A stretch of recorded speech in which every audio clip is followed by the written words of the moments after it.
प्यारे बच्चों, स्वागत है आप सभी का मेरे यूट्यूब चैनल पे। आज के लेक्चर में हम डिस्कस करेंगे valence bond theory, VBT. Valence bond theory actually कुछ चीज़ें ऐसी हुई जिनको एक्सप्लेन करने के लिए थ्योरीज लाया गया था। इसके पहले आप वेस्पर थ्योरी या लेविस की थ्योरी पढ़ चुके हैं। इस थ्योरी के अंदर फाइनली हम सिग्मा पाई के बारे में पढ़ेंगे और हाइब्रिडाइजेशन, जिससे हम लोग मॉलिक्यूल्स के शेप, बॉन्ड एंगल वगैरह बता सकते हैं। तो सबसे पहले कुछ फोर्स की हम बात करेंगे। कोवलेंट बॉन्ड बनता है। वैसे तो बॉन्ड फॉर्मेशन आप जानते हैं पहले से, बॉन्ड फॉर्मेशन एक एक्सोथर्मिक प्रोसेस होता है, एनर्जी रिलीज होती है, ये पहले ही आपको बता चुका हूँ मैं। वाकई में अगर फोर्सेस की बात किया जाए तो जब दो एटम एक दूसरे की तरफ आते हैं बॉन्ड बनाने के लिए, तो उनमें किस किस तरह का फोर्स काम करता है, उन फोर्स की बात हम पहले करेंगे, फोर्स का डिस्कशन करेंगे। तो चलिए देखते हैं एक एग्जांपल पे हाइड्रोजन मॉलिक्यूल के बारे में यहाँ डिस्कस करेंगे। H2 का फॉर्मेशन कैसे होता है।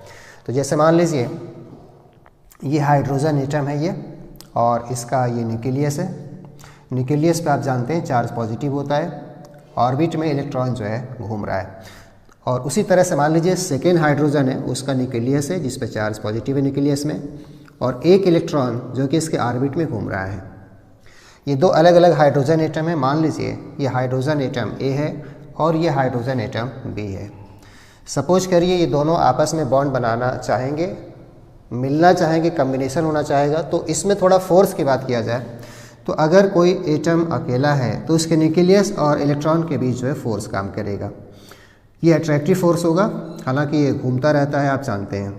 सेकेंड एटम में भी वही बात है, न्यूक्लियस और इलेक्ट्रॉन जो है आपस में अट्रैक्ट होते हैं। ये अट्रैक्टिव फोर्स न्यूक्लियस इलेक्ट्रॉन के बीच रहता है। जब ये बॉन्ड बनाने के लिए एक दूसरे की तरफ बढ़ेंगे, तो जब ये एक दूसरे की तरफ आना स्टार्ट करते हैं तो आने से कितने तरह के फोर्स होते हैं, उन फोर्स की बात हम पहले करेंगे। कितने तरह का फोर्स लग सकता है उसको आप देखिए। अगर देखा जाए तो इसका न्यूक्लियस और इसका इलेक्ट्रॉन आपस में अट्रैक्शन फोर्स काम करेगा, अट्रैक्ट होगा। उसी तरह से इसका न्यूक्लियस और इसका इलेक्ट्रॉन आपस में अट्रैक्शन करेगा। लेकिन इसमें सिर्फ अट्रैक्शन नहीं बल्कि रिपल्सन भी काम करता है। जैसे दोनों का न्यूक्लियस आपस में रिपल्सन करेगा, दोनों का इलेक्ट्रॉन आपस में रिपल्सन करेगा। तो लगता है कि जब दो एटम आपस में बॉन्ड बनाने की कोशिश करते हैं तो इसमें फोर्सेस की बात आती है, और इसमें दो टाइप के फोर्स होते हैं, अट्रैक्टिव फोर्सेस और रिपल्सिव फोर्सेस। अट्रैक्टिव फोर्सेस समझ सकते हैं, पहले का न्यूक्लियस दूसरे के इलेक्ट्रॉन को खींचेगा, दूसरे का न्यूक्लियस पहले के इलेक्ट्रॉन को खींचेगा, लेकिन दोनों के न्यूक्लियस आपस में रिपल्सन करेंगे, दोनों के इलेक्ट्रॉन आपस में रिपल्सन करेंगे। लेकिन चूंकि फाइनली आप जानते हैं बॉन्ड बनना होता है, एटम पास आते हैं, बॉन्ड बना लेते हैं। तो इसको हम एक डायग्राम से आपको अलग से बता रहे हैं कि वाकई में ये बॉन्ड फॉर्मेशन होता कैसे है। तो फॉर्मेशन ऑफ हाइड्रोजन मॉलिक्यूल को हम फोर्स के आधार पे एक्सप्लेन करेंगे कि फोर्स के आधार पे कितने टाइप के फोर्स काम करते हैं। जैसा मैंने पहले ही बताया आपको कि अगर कोई आइसोलेटेड हाइड्रोजन एटम है, अकेला हाइड्रोजन एटम है, तो उसके न्यूक्लियस और इलेक्ट्रॉन के बीच अट्रैक्टिव फोर्स काम करता है। सेकेंड हाइड्रोजन है, उसके न्यूक्लियस इलेक्ट्रॉन के बीच अट्रैक्टिव फोर्स काम करेगा। लेकिन जब वो पास आते हैं तो पास आने पर देखते हैं कि पहले का न्यूक्लियस दूसरे के इलेक्ट्रॉन को और दूसरे का न्यूक्लियस पहले के इलेक्ट्रॉन को अट्रैक्शन करता है। साथ में हम देखते हैं कि दोनों के न्यूक्लियस आपस में रिपल्सन करेंगे, दोनों के इलेक्ट्रॉन आपस में रिपल्सन करेंगे। तो इन फोर्सों का रिजल्टेंट क्या होता है वो हम लोग समझेंगे एक डायग्राम के माध्यम से। एनसीईआरटी में भी बनाया हुआ है और उसको समझिए आप थोड़ा सा। कि जो हमने फिगर बना रखा है, देखिए पहले का न्यूक्लियस है, दूसरे का न्यूक्लियस है। पहले का न्यूक्लियस और पहले का इलेक्ट्रॉन, इनके बीच अट्रैक्शन पहले से ही है। दूसरे का न्यूक्लियस, दूसरे का इलेक्ट्रॉन, इनमें पहले से अट्रैक्शन है।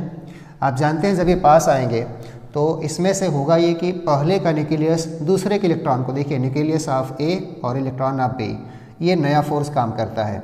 और ये नया फोर्स काम करता है पहले का इलेक्ट्रॉन और दूसरे का न्यूक्लियस।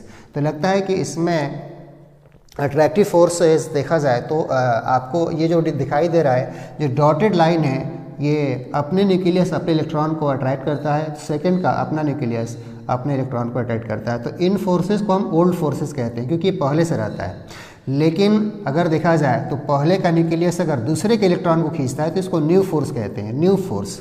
तो देखिए हमने जो ये बना रखा है, देखिए अट्रैक्टिव फोर्सेस की बात जहाँ तक है, nucleus of A electron of A, nucleus of B electron of B, इनको हम ओल्ड अट्रैक्टिव फोर्स कहेंगे। जबकि पहले का न्यूक्लियस दूसरे के इलेक्ट्रॉन को, पहले का न्यूक्लियस दूसरे के इलेक्ट्रॉन को खींचेगा तो इसको हम लोग न्यू अट्रैक्टिव फोर्स कहते हैं। रिपल्सिव फोर्सेस की बात आएगी तो आप जानते हैं दोनों का न्यूक्लियस आपस में रिपल्सन करेगा, दोनों का इलेक्ट्रॉन आपस में रिपल्सन करेगा, यानी repulsive force between Na Nb होना चाहिए और बिटवीन Ea और Eb होना चाहिए। ये हमने N जो नाम दिया है न्यूक्लियाई के लिए दिया है, हाइड्रोजन A हाइड्रोजन B का। यहाँ तो फोर्स ही बात है, आखिर बॉन्ड फॉर्मेशन कैसे होता है तो आपको बता दें। अट्रैक्टिव फोर्स पहले ज़्यादा रहता है, रिपल्सिव फोर्स पहले कम होता है। एटम पास आते जाते हैं और एक सर्टेन पॉइंट पर अट्रैक्टिव फोर्स और रिपल्सिव फोर्स एक दूसरे को बैलेंस कर देता है और वहाँ पर मॉलिक्यूल के अंदर सबसे कम एनर्जी होती है। उसी स्टेट को हम स्टेबल स्टेट कर देते हैं और वहाँ पे हाइड्रोजन मॉलिक्यूल का फॉर्मेशन होता है।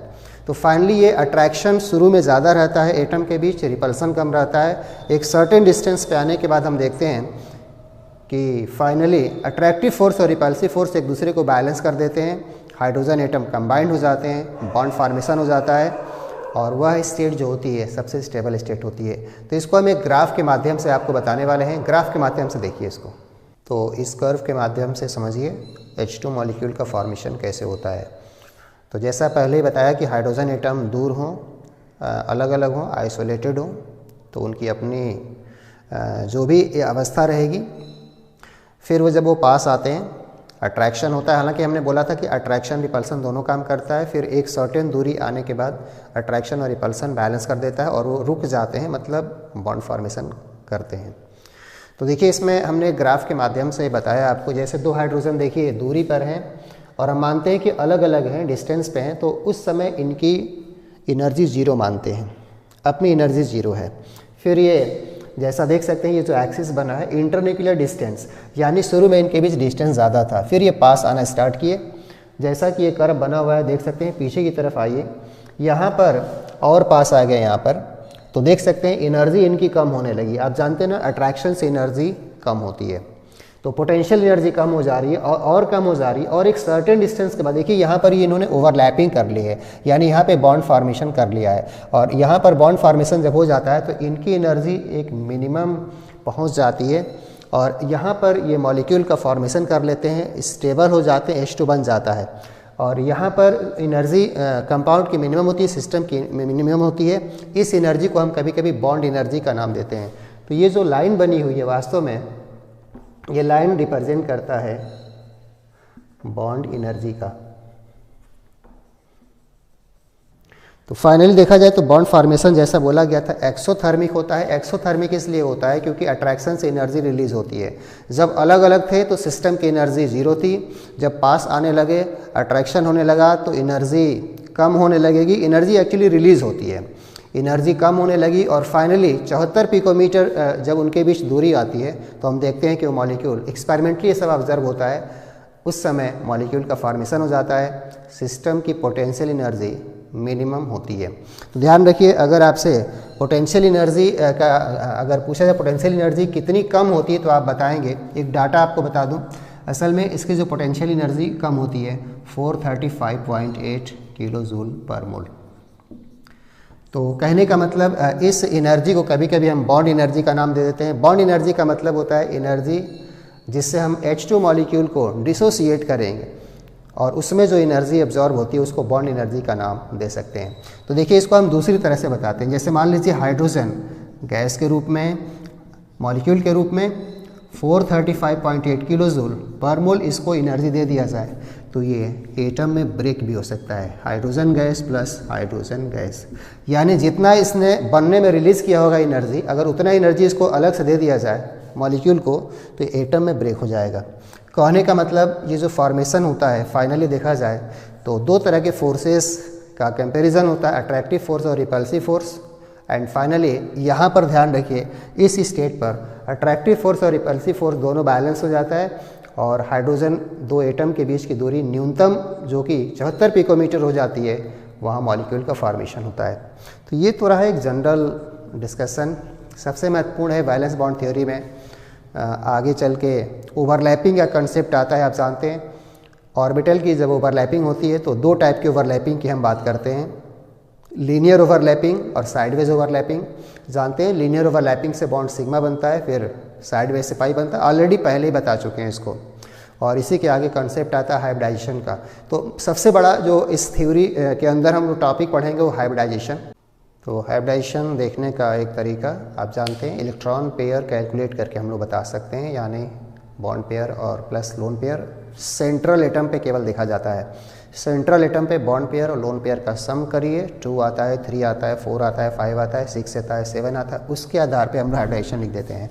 तो ये ऑलरेडी बता चुके हैं आपको, फिर भी आप देख सकते हैं टोटल इलेक्ट्रॉन पेयर। और याद रखिए टोटल इलेक्ट्रॉन पेयर जो देखा जाएगा ऑन सेंट्रल एटम केवल देखते हैं। सेंट्रल एटम पे टोटल इलेक्ट्रॉन पेयर कितना है, 2 आता है सम, sp3 आता है sp2, 4 आता है sp3, 5 sp3d, 6 sp3d2 and 7 sp3d3। इसमें एक बात का ध्यान देना होता है, बॉन्ड पेयर की जब गिनती इसमें की जाती है तो चाहे सिंगल बॉन्ड हो, चाहे डबल बॉन्ड हो, चाहे ट्रिपल बॉन्ड हो, इसमें उसको केवल एक बॉन्ड पेयर ही मानते हैं, जिसको हमने बोला था ना सिंगल सुपर पेयर भी बोला जाता है। तो ये तो रहा हाइब्रिडाइजेशन देखने का तरीका। लेकिन क्या हम हाइब्रिडाइजेशन से मॉलिक्यूल का शेप बता सकते हैं? तो बिल्कुल बता सकते हैं। तो इसको मैं डिटेल में आपको बता रहा हूँ, ध्यान दीजिएगा। याद रखिए, दो मॉलिक्यूल का हाइब्रिडाइजेशन अगर सेम है तो ज़रूरी नहीं है कि उनका शेप भी एक जैसा हो, अलग अलग हो सकता है। तो इसको मैं एग्जाम्पल के द्वारा बता रहा हूँ।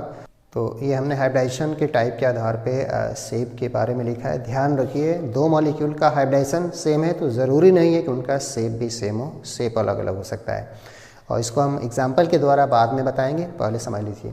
जैसे मान लीजिए इलेक्ट्रॉन पेयर की संख्या टोटल अगर 3 आती है, ये 3 संख्या आप जानते हैं bond pair plus lone pair मिला के आएगी। मान लीजिए मॉलिक्यूल में केवल 3 बॉन्ड पेयर है और कोई लोन पेयर नहीं है, मतलब 0 लोन पेयर, ऐसे समझ लीजिए, कोई लोन पेयर नहीं है। इस केस में हाइब्रिडाइजेशन sp2 आप बताएंगे और ट्रायगोनल प्लेनर होता है, ट्रायगोनल प्लेनर। इसके बहुत सारे एग्जाम्पल आते हैं, जैसे कि फेमस एग्जाम्पल इसका है SO3, सल्फर ट्राइऑक्साइड। और भी एग्जाम्पल आप लिख सकते हैं, जैसे इसका एग्जाम्पल है BF3, इस तरह के एग्जाम्पल। सेकंड देखिए, इसमें टोटल इलेक्ट्रॉन पेयर की संख्या 3 है, तो ये हो सकता है कि मॉलिक्यूल में 2 बॉन्ड पेयर और 1 लोन पेयर हो, 2 बॉन्ड पेयर और 1 लोन पेयर। आप जानते हैं शेप बताने में लोन पेयर को हटा दिया जाता है और इसकी वजह से ये बेंड शेप का होगा। इसमें एग्जाम्पल आप बहुत सारे लिख सकते हैं, जैसे कि सल्फर डाइऑक्साइड, ओजोन को भी लिख सकते हैं चाहे तो आप। इसके अलावा NO2- को भी लिख सकते हैं। और देखिए चेक करने का तरीका क्या है, देखिए बहुत बड़ा जो डिफरेंस है SO2 और SO3 में, देखिए डिफरेंस। इसमें सराउंडिंग एटम 3 है, 3 ऑक्सीजन है ना, 3 ऑक्सीजन है, यानी बॉन्ड 3 बने हैं तो बॉन्ड पेयर की संख्या 3 है। BF3 में देख सकते हैं कि फ्लोरीन 3 है, यानी सराउंडिंग एटम 3 है, 3 बॉन्ड बने होंगे, यानी इसमें केवल 3 बॉन्ड पेयर है। जबकि इसमें देखिए सराउंडिंग एटम 3 नहीं 2 होगा, इसमें भी 2 होगा, एक सेंटर में ऑक्सीजन और 2 ऑक्सीजन अलग अलग लगा होगा। कहने का मतलब ये है कि हाइब्रिडाइजेशन सबका, जितना हमने लिखा सबका sp2 हाइब्रिडाइजेशन है, लेकिन शेप अलग अलग है। सराउंडिंग एटम के द्वारा हम लोग चेक करके बता सकते हैं। तो पहले हम लोग हाइब्रिडाइजेशन निकालेंगे, अलग से देखेंगे, बताऊंगा मैं, और फिर वहीं पे एक्सप्लेन करूंगा कि शेप इनका एक जैसा है कि नहीं है, अलग से। चलिए, अगर इलेक्ट्रॉन पेयर की संख्या टोटल 4 आती है तो ऐसा हो सकता है कि 4 बॉन्ड पेयर हो केवल, तो टेट्राहेड्रल होगा। जैसे कि इसका एग्जांपल आप जानते हैं, CH4 हो सकता है, CCl4 हो सकता है। अगर 3 बॉन्ड पेयर 1 लोन पेयर है तो ये पिरामिडल शेप होता है, जैसा कि अमोनिया में पाया जाता है। अगर 2 बॉन्ड पेयर 2 लोन पेयर है तो बेंड शेप का होता है, जैसे कि वाटर में आप जानते हैं ऐसा होता है। अगर इलेक्ट्रॉन पेयर की संख्या 5 है तो ये 5 बॉन्ड पेयर हो, तो ट्रायगोनल बाइपिरामिडल आप एग्जाम्पल समझ गए होंगे, PCl5, SbCl5 वगैरह हो सकता है। और अगर 1 लोन पेयर आ जाए, 4 बॉन्ड पेयर 1 लोन पेयर, तो इसका शेप आपको बताया था सीसा। इसका 2 नाम और बताया था, इसको फोल्डेड स्क्वायर भी कहते हैं सीसा शेप को, और एक और नाम बताया था डिस्टॉर्टेड टेट्राहेड्रॉन भी शेप इसका बताया जाता है। और अगर 3 बॉन्ड पेयर 2 लोन पेयर हो तो ये टी शेप का होता है, जैसे कि एग्जाम्पल इसका ClF3 वगैरह हो सकता है। और देखिए लास्ट में 2 bond pair 3 lone pair, 2 bond pair 3 lone pair, इनका भी सम 5 आएगा। हाइब्रिडाइजेशन आप वही बताएंगे, sp3d, और इसका शेप होता है लीनियर। जैसा कि एग्जाम्पल इसका लिख सकते हैं आप XC, F2। तो देखिए हमने बहुत सारे एग्जाम्पल बताए हैं यहाँ पर, और हाइब्रिडाइजेशन में मैं लिख देता हूँ। इलेक्ट्रॉन पेयर टोटल अगर 3 आता है तो आप जानते हैं इसमें sp2 हाइब्रिडाइजेशन, इसमें sp3 हाइब्रिडाइजेशन और इसमें sp3 डिहाइब्रिडाइजेशन। कहने का मतलब मेरा ये देखिए, अगर हम यहाँ से यहाँ तक, इसका भी एग्जाम्पल मैं लिख देता हूँ SF4। कहने का मतलब इसका हाइब्रिडाइजेशन एक जैसा होगा लेकिन शेप एक जैसा नहीं होगा। तो इसको हम लोग अलग से समझेंगे। फिलहाल ये टेबल जो भी है सामने, इसको आप स्क्रीनशॉट ले सकते हैं या इसको अपनी कॉपी में नोट कर सकते हैं। आगे मैं और बताने वाला हूँ 6 और 7 पे क्या होता है, तो इसको आप नोट कर स्क्रीनशॉट ले लीजिए, सबसे बेहतर है, और कॉपी में अपने नोट कर लीजिए ताकि जब सवाल किए जाएँ तो सवाल आप सही करिए। तो चलिए आगे देखते हैं इसके और एग्जाम्पल्स। तो इलेक्ट्रॉन पेयर की संख्या अगर 5 के बाद अगर 6 हो तो 6 ये आ कह सकता है 6 बॉन्ड पेयर हो। 6 बॉन्ड पेयर आप जानते हैं कैसे अरेंज किया जाता है, 4 कॉर्नर पे स्क्वायर के और एक परपेंडिकुलर ऊपर और एक परपेंडिकुलर नीचे। तो इसका शेप आपको याद हो, इसका शेप एक बताया गया था स्क्वायर बाय पिरामिडल, जिसको हम ऑक्टाहेड्रल भी नाम देते हैं। तो इसमें मैं एग्जाम्पल लिख दूँ, एग्जाम्पल आपको अच्छे से याद होगा। इसका एग्जाम्पल फेमस होता है SF6, और भी एग्जाम्पल आगे आप करेंगे। उसमें अगर एक लोन पेयर आ जाए, 5 बॉन्ड पेयर एक लोन पेयर, तो इसको स्क्वायर पिरामिडल कहते हैं। और इसका बहुत सारे एग्जाम्पल मैंने बताया था कि एग्जाम्पल आप लिख सकते हैं IF5 इस तरह से। और अगर 4 बॉन्ड पेयर 2 लोन पेयर तो स्क्वायर प्लेनर बहुत फेमस टाइप है, स्क्वायर प्लेनर वाला। और इसका फेमस एग्जाम्पल जो होता है XCF4। अगर 7 हो टोटल पेयर तो हाइब्रिडाइजेशन sp3d3 बताएंगे। 7 बॉन्ड पेयर हो पेंटागोनल बाय पिरामिडल, इसका एग्जाम्पल होता है IF7। और अगर 6 बॉन्ड पेयर एक लोन पेयर हो डिस्टॉर्टेड ऑक्टाहेड्रल, ऑलरेडी मैंने इसको वेस्पर थ्योरी में बताया था आपको, तो इसका एग्जाम्पल होता है XCF6। अगर कोई एग्जाम्पल चेक करना हो तो देखिए मैं चेक करके दिखा दूँ, बड़ा आसान होता है। देखिए सल्फर के बारे में जानते हैं। आउटर कोस्ट में 6 इलेक्ट्रॉन होता है बाहरी सेल में, और 6 इलेक्ट्रॉन, हर एक इलेक्ट्रॉन 6 फ्लोरीन के साथ बॉन्ड करेगा। 6 के 6 इलेक्ट्रॉन बॉन्ड कर देंगे, कोई लोन पेयर नहीं बचेगा। 6 बॉन्ड पेयर है, और 6 बॉन्ड पेयर के हिसाब से देखा जाए तो टोटल इलेक्ट्रॉन पेयर 6 हो जाएगा। sp3d2 बताएंगे और ऑक्टाहेड्रल। इसमें आप चेक करके देख लीजिए। आयोडीन के आउटर सेल में इलेक्ट्रॉनों की संख्या 7 होती है, 7 में से 5 F के साथ, 7 में से 5 F के साथ, तो 5 बॉन्ड बन गए, 5 बॉन्ड पेयर। 7 में से 5 ने बॉन्ड बना लिया, 2 बच गए, यानी एक लोन पेयर बच गया। इसको देख लीजिए। ज़ीनान के आउटर सेल में इलेक्ट्रॉनों की संख्या 8 होती है, 8 में से 4 फ्लोरीन के साथ चले जाएंगे, 4 बॉन्ड पेयर, 4 फ्लोरीन यानी 4 बॉन्ड पेयर। और 4 बॉन्ड पेयर के बाद 4 इलेक्ट्रॉन बचेंगे ज़ीनान पे। 4 इलेक्ट्रॉन बचने का मतलब 2 लोन पेयर कह सकते हैं। तो बड़ी आसानी से आप बता सकते हैं हाइब्रिडाइजेशन इस तरह से देखकर। तो चलिए हम लोग हाइब्रिडेशन निकालना सीखते हैं। बॉन्ड पेयर लोन पेयर देख के भी आप बता सकते हैं, लेकिन एक कैलकुलेशन के द्वारा हम लोग हाइब्रिडेशन बड़ी आसानी से बताते हैं, वो आप देखिए। तो हाइब्रिडेशन निकालने का आसान तरीका, क्योंकि कई बार ऐसा होता है कि बॉन्ड पेयर लोन पेयर गिनने में समय लग जाता है, पता नहीं चलता है कि डबल बॉन्ड है, सिंगल बॉन्ड है, चार्ज वगैरह लग जाता है, तो वहाँ बड़ी दिक्कत होती है बॉन्ड पेयर लोन पेयर गिनने में। तो आप बहुत आसानी से हम बता रहे हैं, एक कैलकुलेशन होता है जिससे हम आसानी से हाइब्रिडेशन हर मॉलिक्यूल का, हर आयन का तुरंत बता सकते हैं। तो इसके लिए पहले हम लोग क्या करते हैं, मॉलिक्यूल के अंदर जितने एटम होंगे अंदर बाहर सब, टोटल वैलेंस इलेक्ट्रॉन उनका जोड़ना है। वैलेंस का मतलब बाहरी कोश का इलेक्ट्रॉन जोड़ना है। जैसे नाइट्रोजन के बाहरी कोश में 5 इलेक्ट्रॉन, सल्फर के बाहरी कोश में 6 इलेक्ट्रॉन, ऑक्सीजन के आउटर सेल में 6 इलेक्ट्रॉन, ऐसे ही आपको जोड़ना है।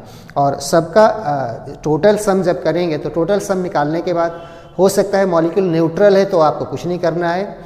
कई मॉलिक्यूल पे आयन लग जाता है, चार्ज लग जाता है, पॉजिटिव चार्ज, निगेटिव चार्ज। अगर एनायन है, निगेटिव चार्ज है, तो उस पर इलेक्ट्रॉन आपको ऐड करना है, उसी में ऐड करना है। और अगर कैटायन है, प्लस चार्ज है, तो इलेक्ट्रॉन को निकालना है। ऐसे करना पड़ेगा आपको। याद रखिए, नेगेटिव चार्ज 1 माइनस है तो 1 इलेक्ट्रॉन ऐड करिए उसमें, 2 नेगेटिव चार्ज है तो 2 ऐड करिए, 4 नेगेटिव है तो 4 ऐड करिए, प्लस चार्ज 1 है तो 1 इलेक्ट्रॉन को निकालना है, बाहर निकालना है। और ये सब कैलकुलेशन करने के बाद अगर वैलेंस इलेक्ट्रॉन फाइनली 8 या उससे कम आता है, 8 या उससे कम आता है, उसको आप 2 से डिवाइड कर दीजिए सीधे, और 2 से डिवाइड करके सीधे हाइब्रिडाइजेशन आप बता दीजिए।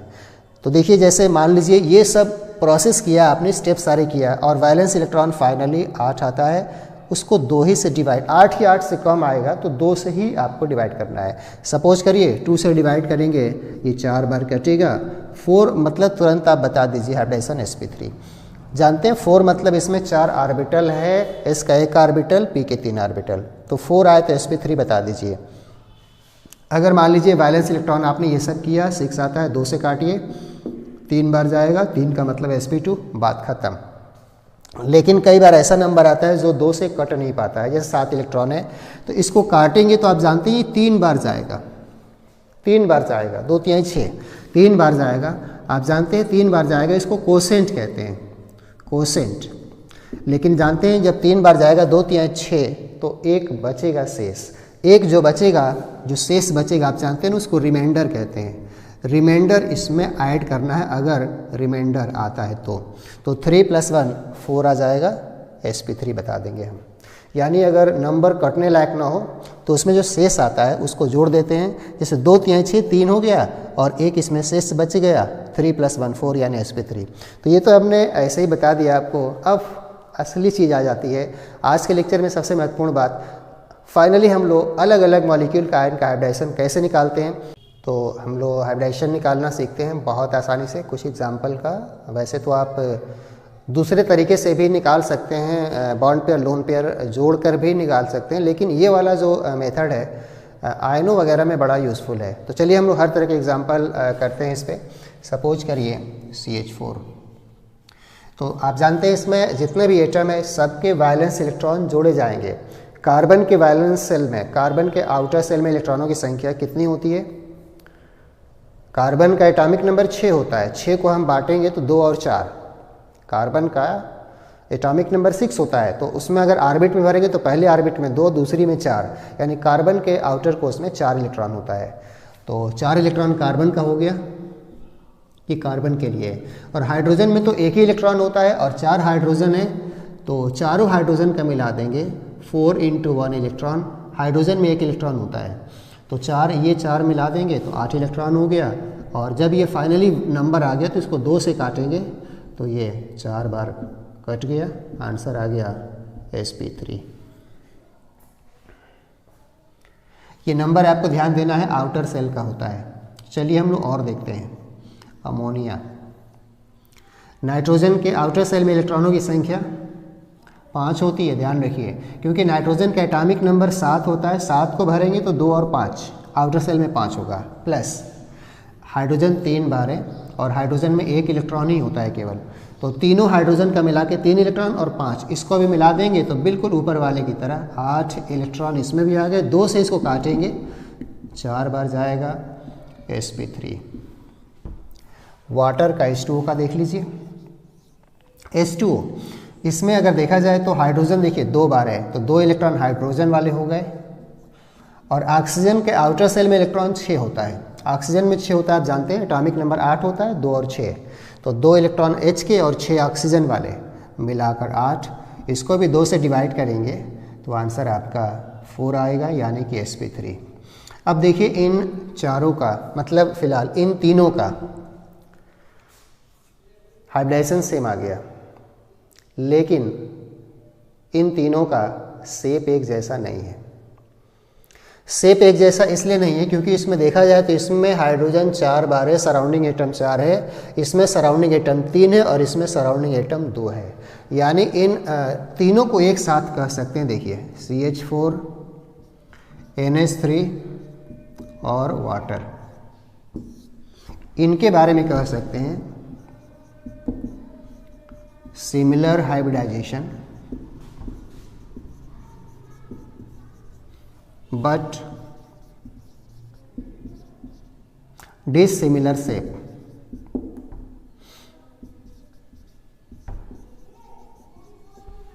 डिसिमिलर शेप अलग अलग है। असल में इनका शेप एक जैसा तब होता है जब सराउंडिंग एटम की संख्या भी बराबर होती है। तो इसमें सराउंडिंग एटम 4 है हाइड्रोजन, इसमें सराउंडिंग एटम 3 है। आप समझ रहे हैं, एक लोन पेयर इसमें आ गया होगा, और इसमें सराउंडिंग एटम 2 है। तो ये रहा एग्जाम्पल। अब हम आपको बता रहे हैं चार्ज वालों में कैसे देखते हैं। बहुत सारे चार्ज वाले में होते हैं, जैसे आप एग्जाम्पल देखिए, ध्यान दीजिएगा। NH4+, इसका भी हम लोग आसानी से बता सकते हैं। तो चलिए हम लोग कैलकुलेट करते हैं। नाइट्रोजन के आउटर शेल में इलेक्ट्रॉनों की संख्या 5 होती है, प्लस हाइड्रोजन 4 बार है, तो प्लस 4 × 1 इलेक्ट्रॉन हो गया, प्लस चार्ज। हमने बोला था कैटायन हो तो इलेक्ट्रॉन को हटाना है, रिमूव करना है, प्लस मतलब इलेक्ट्रॉन को माइनस करना है, यानी एक इलेक्ट्रॉन इसमें माइनस हो जाएगा। और ऐसा करने से आप देख सकते हैं 5 4 9, 9 में से 1 हटेगा, 8 बचेगा, 8 इलेक्ट्रॉन। फाइनली 2 से काटेंगे, 4 बार आ गया sp3। H3O+, इसमें देखिए हाइड्रोजन में 3 इलेक्ट्रॉन हो गए, तीनों हाइड्रोजन का मिला के, और प्लस ऑक्सीजन का एटॉमिक नंबर वैसे तो 8 होता है, आउटर सेल में 6 इलेक्ट्रॉन, लेकिन प्लस चार्ज है तो 1 इलेक्ट्रॉन इसमें से निकाल देंगे हम लोग। और 1 इलेक्ट्रॉन निकाल देंगे तो निकालने के बाद 6 3 9 में से 1 घटेगा, 8 हो गया, 8 में 2 से डिवाइड करेंगे तो 4 आएगा, 4 का मतलब sp3। तो देख सकते हैं हाइब्रिडेशन हम आसानी से बता सकते हैं। अब एक चीज़ और बताइए, अगर आपसे पूछा जाए कि CH4 और NH4+ का शेप, तो शेप एक जैसा बताएंगे। आप जानते हैं इसमें भी 4 हाइड्रोजन है, इसमें भी 4 हाइड्रोजन है, हाइब्रिडेशन भी सेम निकला है और शेप भी एक जैसा होगा। अगर इसको तुलना किया जाए, देखिए इसको अगर इसकी तुलना किया जाए, हम तो कह रहे हैं कि सभी का हाइब्रिडेशन sp3 निकला है, लेकिन अगर इसकी तुलना इसके साथ किया जाए तो आप देख लीजिए इसमें भी हाइड्रोजन की संख्या 3 है, इसमें भी हाइड्रोजन की संख्या 3 है, यानी इसके बारे में कह सकते हैं कि इन दोनों का हाइब्रिडेशन भी सेम है और शेप भी सेम है।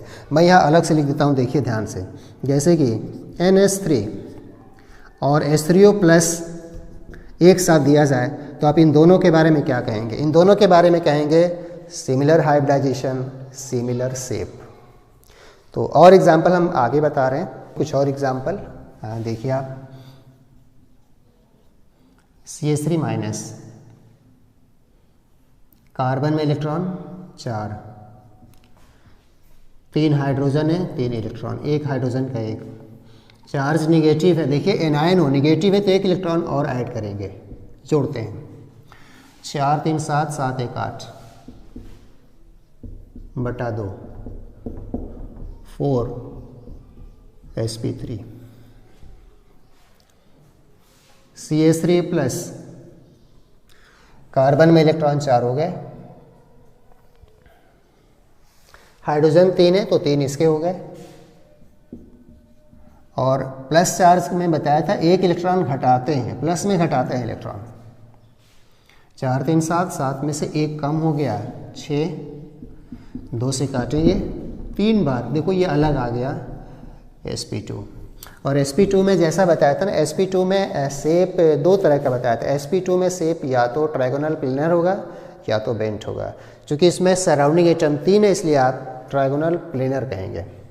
तो ये रहे कुछ एग्जाम्पल, लेकिन कई बार ऐसा होता है कि इसमें इलेक्ट्रॉनों की संख्या 8 से अधिक आती है कई बार। अभी तक जितने एग्जाम्पल किए हमने एक साथ, इसमें वैलेंस इलेक्ट्रॉनों की संख्या टोटल 8 या उससे कम था।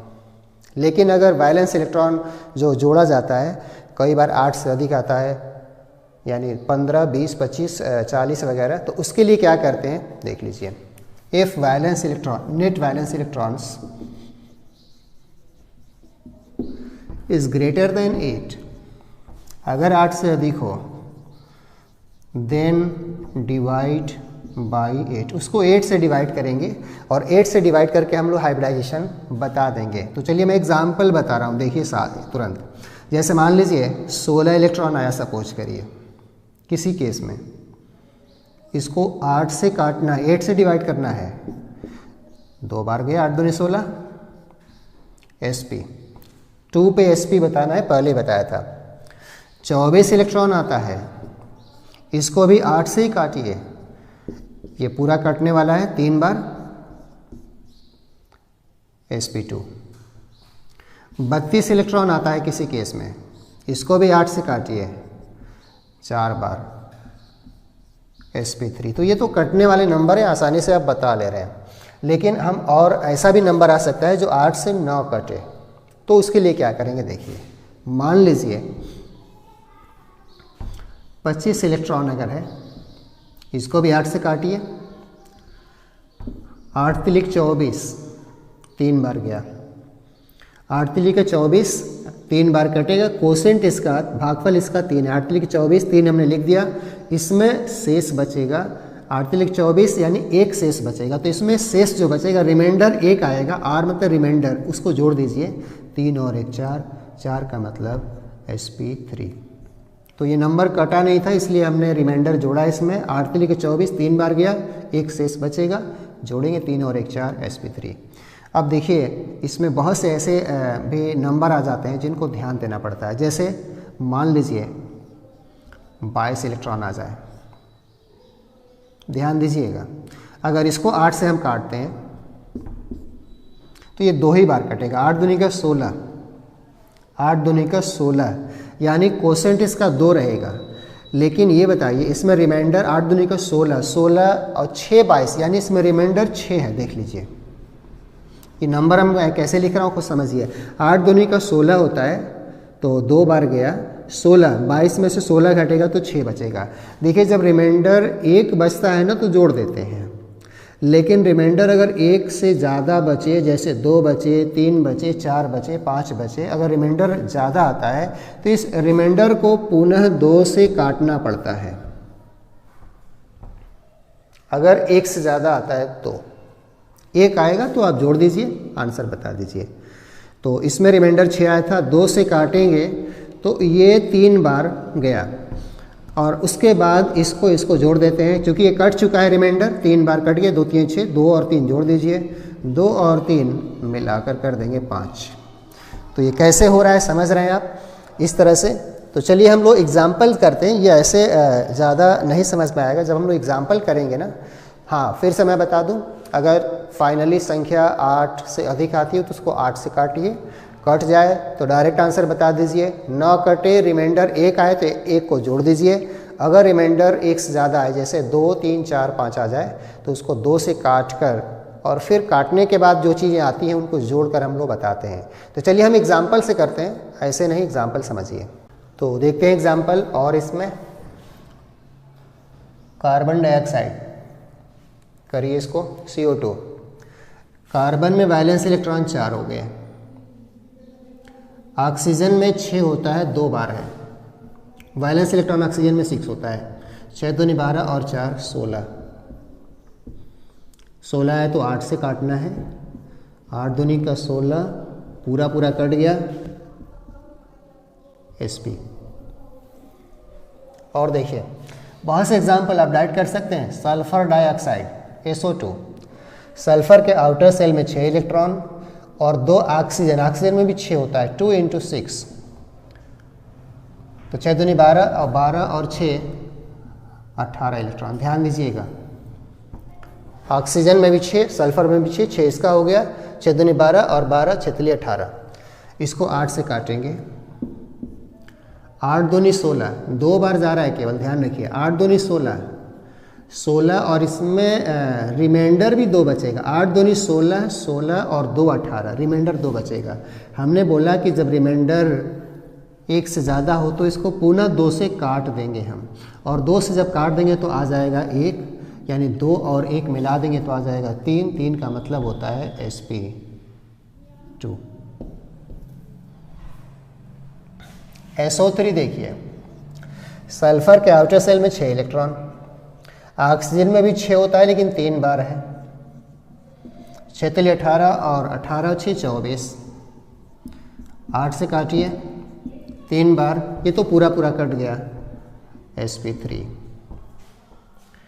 SO4 2 माइनस, इसको देखिए आप, सल्फर के आउटर सेल में 6 इलेक्ट्रॉन प्लस ऑक्सीजन में 6 होता है, 4 बार है, 4 से 24, 24 और 6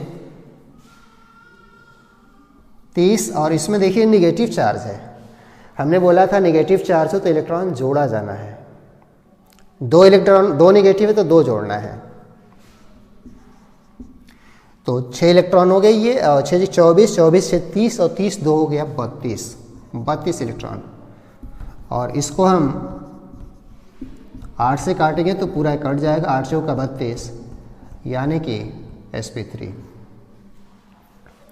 और देखिए आप जितने कोई भी एग्जाम्पल ले लीजिए, बहुत आसानी से इस तरह से कर सकते हैं। आयन वाले, अलग अलग चार्ज वाले, जैसे कि NO2 माइनस, नाइट्रोजन के वैलेंस शेल में इलेक्ट्रॉन 5 होता है, ऑक्सीजन में 6 होता है, 2 बार है, और नेगेटिव चार्ज होता है तो 1 इलेक्ट्रॉन ऐड करना है, नेगेटिव में ऐड करते हैं। 6 दूनी 12, 12 5 17, 17 1 18, 18 बटा 8, 8 से काटेंगे, 8 दूनी 16, 8 2 बार कटेगा, 8 दूनी 16 2, 8 दूनी 16 2 18, यानी 2 इसमें रिमाइंडर है, शेष है। इसको हमने कहा था रिमाइंडर ज़्यादा हो तो 2 से पुनः काट दिया जाता है, एक बार आ जाएगा। 2 + 1 3, 3 का मतलब होता है sp2। और एक एग्जाम्पल देखिए, NO3 माइनस, नाइट्रोजन के वैलेंस शेल में 5 इलेक्ट्रॉन, ऑक्सीजन में 6 होता है, 3 बार है, ऑक्सीजन की संख्या 3 है, और नेगेटिव में बोला था ना इलेक्ट्रॉन ऐड करते हैं। 6 3 18, 18 5 23, 23 और 1 24, 24 इलेक्ट्रॉन, 8 से काटिए, 3 बार, ये तो पूरी तरह से कट गया, आंसर आ गया sp2। तो ये हम लोग हाइब्रिडेशन आसानी से कैलकुलेट कर ले रहे हैं। याद रखिए डिवीज़न मेथड एक बहुत ही सिंपल मेथड होता है। तो मैं और कुछ एग्जांपल लिख देता हूँ, हाइब्रिडेशन में लिख देता हूँ, आप प्रैक्टिस करिएगा उसको। तो ये कुछ एग्जांपल हमने एक साथ लिख दिया है, इनकी प्रैक्टिस आप आराम से करिए रूम पे, रफ में चेक करिए एक एक आंसर। बस आपको ध्यान देना पड़ेगा कि आउटर सेल इलेक्ट्रॉन जोड़ना है सबके, और नेगेटिव चार्ज हो तो इलेक्ट्रॉन ऐड करना है, पॉजिटिव चार्ज हो तो इलेक्ट्रॉन को निकालना है। तो मैं आंसर सबके बता देता हूँ, आप प्रैक्टिस करके आराम से इसको याद भी कर सकते हैं। तो एक साथ जो हमने इतना सारा लिखा है सब में आप चेक करिएगा, हाइब्रिडेशन sp3d आएगा। और ये एक साथ ये जो हमने 6 एग्जाम्पल लिखा है इनका सबका हाइब्रिडेशन एक आता है sp3d2, और इन दोनों का आता है sp3d3। तो आप चाहें तो इसको रफ में आप आराम से चेक करिए एक एक आंसर्स, क्या ये हाइब्रिडेशन आ रहा है कि नहीं आ रहा है। इसमें आप चेक करेंगे टोटल जो आएगा फाइनली 5 आएगा, क्योंकि 5 पे sp3d आता है। और कोई भी एग्जांपल जैसे आप चेक करना चाहें, मैं एक एग्जांपल आपको चेक करके दिखा देता हूँ, चाहे तो इसको देख लीजिए। जैसे PCl5 है, फास्फोरस के आउटर सेल में इलेक्ट्रॉन 5 होता है, और क्लोरीन के आउटर सेल में 7 होता है, 7 5 6 35, 35 और 5 इसका मिला के 40, 40 को 8 से डिवाइड करेंगे, 8 5 40, 5 बार कटेगा, 5 का मतलब sp3d हो गया। कोई भी एग्जांपल आप चेक करिए, मतलब एग्जैक्टली सेटिस्फाई होता है। तो ये सारी लिस्ट देख लीजिए। जिनान के आउटर सेल में ध्यान रखिएगा 8 इलेक्ट्रॉन होता है, पहले ही बता दिया था। तो कोई भी एग्जांपल हाइब्रिडेशन आप बड़ी आसानी से बता सकते हो। शेप की जहाँ तक बात है, देखिए हाइब्रिडेशन सेम होने पे शेप जरूरी नहीं कि सेम हो, इसके लिए आपको सराउंडिंग एटम देखना पड़ेगा। जैसे देखिए इसका शेप और इसका शेप एक जैसा होगा, आप जानते हैं इन दोनों का शेप ट्रायगोनल बाइपिरामिडल होगा, लेकिन इसमें आप जानते हैं ना सराउंडिंग एटम 5 नहीं बल्कि 4 है, तो इसमें ज़रूर एक लोन पेयर आ जाएगा। आप समझ सकते हैं इसका शेप सीसा हो जाता है। तो अलग अलग सबके शेप अलग अलग होंगे, आप लोग देख सकते हैं सराउंडिंग एटम के आधार पे। तो ये रहे कुछ एग्जांपल जिनका हाइब्रिडेशन आप आसानी से बता सकते हैं, शेप वगैरह भी बता सकते हैं। इसके बाद अगले लेक्चर में हम लेकर आएंगे फेमस थ्योरी, जिस पे हर साल सवाल आता है, मॉलिक्यूलर ऑर्बिटल थ्योरी। तो हमारे चैनल को लाइक करिए, दोस्तों के भी शेयर करिए और सब्सक्राइब कर लीजिए।